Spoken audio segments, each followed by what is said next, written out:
الحمد لله ثم الحمد لله الذي أنزل على عبده الكتاب ولم يجعل عوجا قيما لينذر بأسا شديدا من لدنه ويبشر المؤمنين الذين يعملون الصالحات أن لهم أجرا حسنا ماكثين فيه أبدا وينذر الذين قالوا اتخذ الله ولدا ما لهم به من علم ولا لآبائهم كبرت كلمة تخرج من أفواههم إن يقولون إلا كذبا أشهد أن لا إله إلا الله وحده لا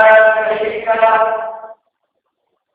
يحيي ويميت وهو على كل شيء قدير وأشهد أن سيدنا ونبينا محمدا عبد الله ورسوله وصفيه وخليله خير نبي بالسلام رحمة للعالمين بعده صلى الله وسلم وبارك عليه وزاد له فضلا وشرفا وتكريما عليه أما بعد يا أيها الذين آمنوا اتقوا الله حق تقاته ولا تموتن إلا وأنتم مسلمون إذا أنتم يحكم لكم غير تمام من التقوى الله سبحانه وتعالى dengan selalu mengingati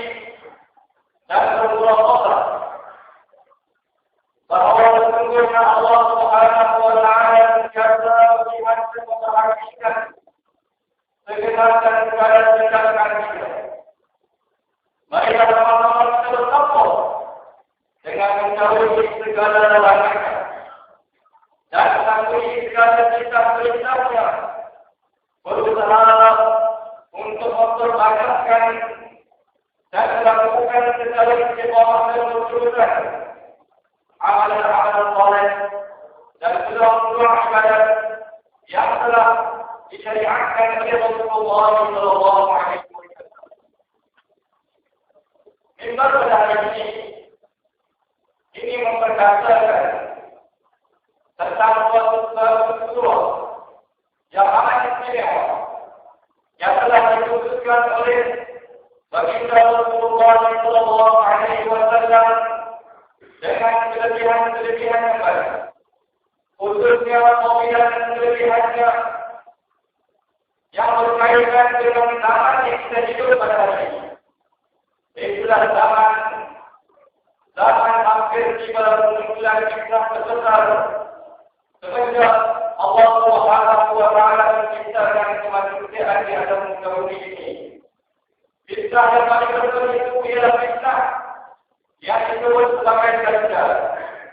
Fitnah kedatangan dan kemunculan seorang makhluk yang sangat luar biasa dalam budaya, yang sangat kuat berukuran, yang sangat hebat kecilnya, yang mampu mengalihkan dan melontarkan iman-iman orang-orang yang beriman dan menyesatkan kebanyakan manusia ketika dia muncul. Iaitulah kisah Dajjal. Dan surah ini Rasulullah sallallahu alaihi wasallam memutuskan untuk menjadi benteng dan penyelamat seseorang itu apabila dia selalu membaca dan menjadikan surah ini sebagai temannya dan menghafal dan menghayati kandungannya dan memerhati dan mentadabbur kandungan surah ini. Surah ini maksudnya itu ialah surah Al-Kahfi. Rasulullah sallallahu alaihi wasallam bersabda dalam satu hadis yang diriwayatkan oleh Abu Sa'id bin Khudri radhiyallahu anhu. Qala Rasulullah sallallahu alaihi wasallam man qara'a surah Al-Kahfi kama unzilat thumma kharaja ad-dajjal لا يسلط عليه ولم يكن عليه سبيل. رسول الله صلى الله عليه وسلم bersabda, setiap orang yang memperoleh membaca surah Al-Kahfi seperti mana ia diturunkan, kemudian keluar Dajjal, maka sesungguhnya Dajjal tidak akan dibiarkan menguasainya dan tidak ada jalan untuk Dajjal berkecangkannya. Di dalam satu hadis yang diriwayatkan oleh Imam Syafi'i Al-Bukhari, di dalam kitab beliau Al-Muqtadha, daripada Sayyidina Ali bin Abi Thalib radhiyallahu anhu, beliau berkata, Rasulullah sallallahu alaihi wasallam bersabda, "Man qara'a al-kahfa yawm al-jumu'ah fa huwa mahkumun ila thamaniyati ayyam min kulli fitnatin takun fa in kharaja ad-dajjal 'uqima minhu." Rasulullah sallallahu alaihi wasallam bersabda, "Barang siapa yang membaca surah Al-Kahfi pada hari Jumat, maka dia akan terpelihara, akan dipelihara oleh Allah Subhanahu wa Ta'ala sehingga ke-8 hari seterusnya daripada setiap fitnah, setiap azab negara. Dan jika Dajjal keluar pada minggu itu, maka dia akan terselamat dan terpelihara dari fitnah Dajjal." Abu Darda radhiyallahu anhu mengatakan, Rasulullah sallallahu alaihi wasallam bersabda, "Man qara'a 'ashra ayatin min awwal wa min akhir suratul kahfi uqima min fitnatil masiihid dajjal."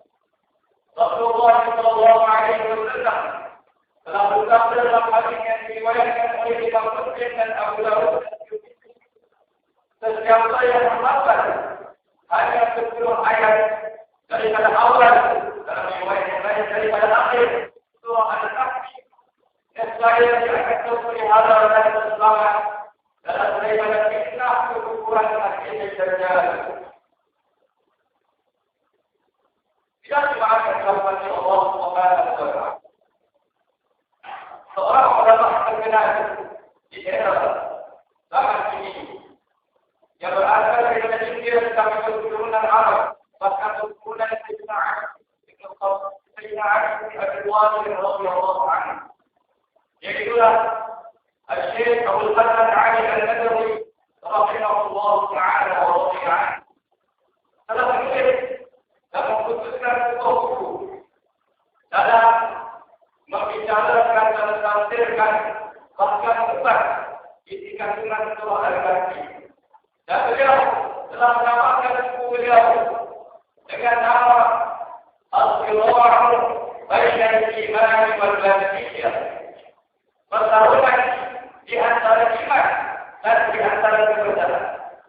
Daripada tadi kita beliau telah memberi kita isyarat bahawa surah Al-Kahfi topik utama atau materi utama yang dibahaskan di dalam surah Al-Kahfi ialah berkaitan dengan pertarungan dan peperangan antara kuasa keimanan terhadap Allah, kuasa keimanan terhadap perkara-perkara yang lain, dengan kekuatan kebenaran dan negeri. Surah Al-Kahfi bersaksi di atas 4 kitab. 4 kitab utama yang menjadi saksi surah Al-Kahfi. Pertama kita Ashabul Kahfi, kita pemuda-pemuda yang beriman, yang berani bersama iman mereka demi menyelamatkan akidah, yang akhirnya terpaksa pergi berhidup di dalam sebuah gua, yang akhirnya Allah Subhanahu wa Ta'ala telah menghidupkan mereka selama 300 tahun. 300 tahun dengan kelihatan manusia 309 hari. Itu adalah satu. Dan ada kebenaran Allah Subhanahu wa Ta'ala. Kemudian Allah menghidupkan kepada mereka dalam keadaan yang penuh kemenangan, kemuliaan dan kebarukan. Apabila kuasa kebenaran dihapuskan mereka.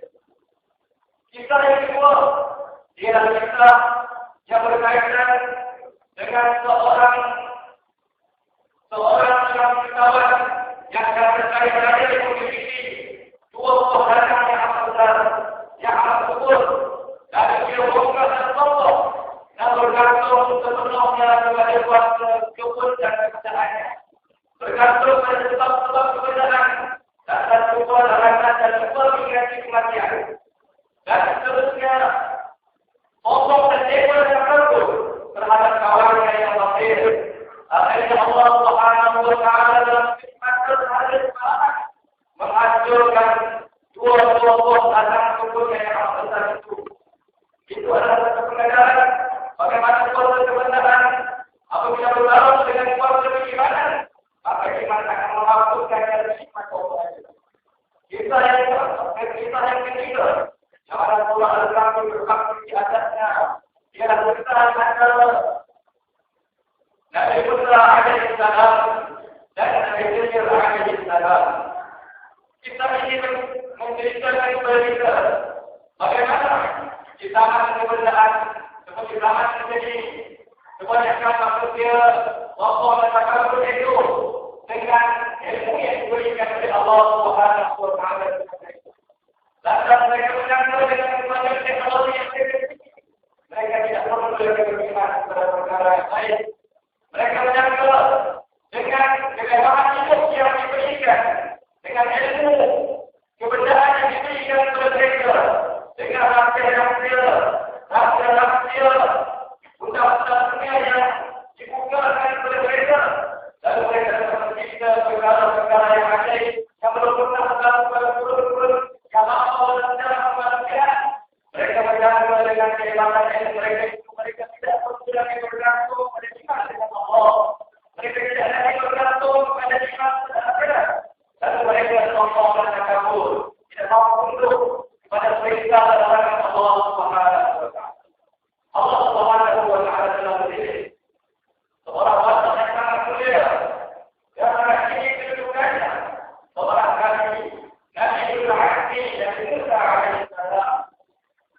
Bagaimana jadi pengajaran kepada kita? Tidak boleh bergantung kepada ilmu kita yang sepakat. Ilmu yang kita miliki yang sangat kecil dibandingkan dengan ilmu Allah Subhanahu wa Ta'ala.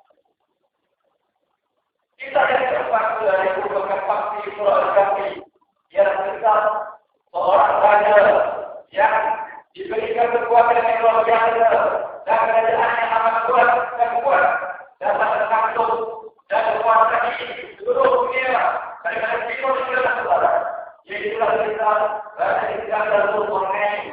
Tetapi bagaimana seorang raja yang Allah Subhanahu wa Ta'ala muliakan dengan berbagai kekuatan tidak tertipu dengan dunia itu,